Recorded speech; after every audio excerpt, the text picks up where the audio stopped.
यमराज कह रहे हैं अपने यम से, दूतों से, कि जाओ उन्हें पकड़ कर लाओ जो देव मंदिर नहीं बनवा रहे हैं या पूजा पाठ नहीं कर रहे हैं, उन लोगों को हथकड़ी लगाकर मेरे सामने लाओ। संसार का कोई भी प्राणी तुम्हारी आज्ञा नहीं टाल सकेगा या टाल सकेंगे। केवल उन लोगों को तुम छोड़ देना जो कि जगत पिता भगवान अनंत की शरण में जा चुके हैं, क्योंकि उन लोगों की स्थिति यहाँ यमलोक में नहीं होती। वो लोग यमलोक में नहीं आते हैं, उन्हें आप छोड़कर आए। जो जगत पिता परमात्मा की शरण में जा चुके हैं या स्थिति में जा चुके हैं या उनकी पूजा कर रहे हैं या उनका पूजन कर रहे हैं, संसार में जहाँ भी भगवान में चित्त लगाए हुए, भगवान की शरण में पड़े हुए भगवत भक्त महात्मा सदा भगवान विष्णु की पूजा करते हों, उन्हें दूर से ही छोड़कर तुम लोग चले आना। जो स्थिर होते हैं, सोते चलते उठते गिरते पड़ते या खड़े होते हैं, समय भगवान का कीर्तन करते रहते हैं, उन्हें दूर से ही त्याग देना। देखिए कीर्तन का कितना महत्व है। अगर यमराज भी उनसे व्यक्ति को छू नहीं सकते जो भगवान नाम का उच्चारण मात्र कर रहा है।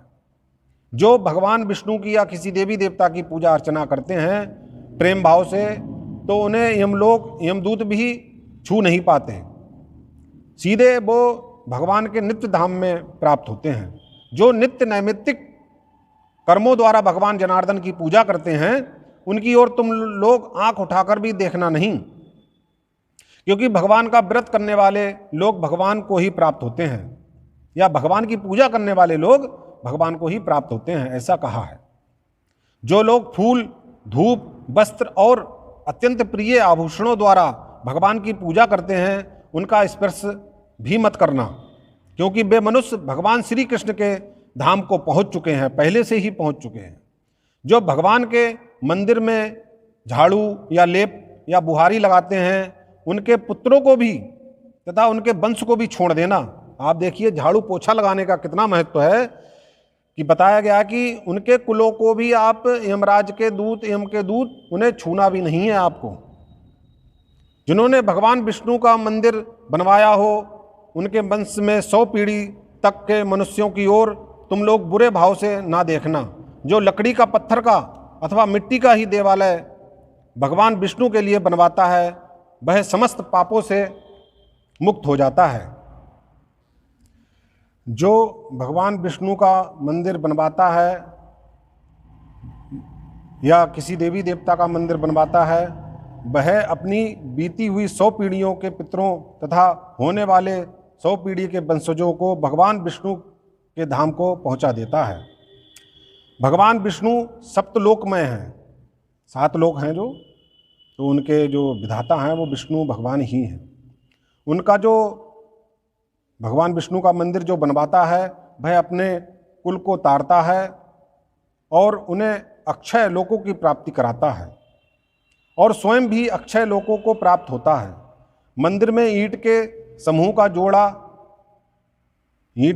का जोड़ा या ईंट जितने वर्षों तक रहती है, उतने 1000 वर्षों तक उस मंदिर के बनवाने वाले की स्वर्गलोक में स्थिति हो जाती है। भगवान की प्रतिमा बनाने वाला विष्णु लोक को प्राप्त होता है। जिसने इस समय जो राम मंदिर की जो प्रतिमा बनाई है या विग्रह बनाया है, उसे विष्णु लोक को प्राप्त हो चुका है। वो ये शास्त्रों में, अग्नि पुराण में वर्णन है, शास्त्रों में वर्णन है।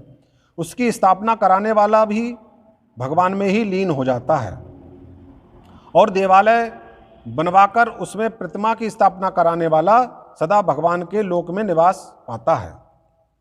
अग्निदेव, सभी सनातन धर्म प्रेमियों से मेरा अनुरोध है कि हमारी वीडियो को अधिक से अधिक शेयर करने की कृपा करें। सभी सनातन धर्म प्रेमियों को हर हर महादेव।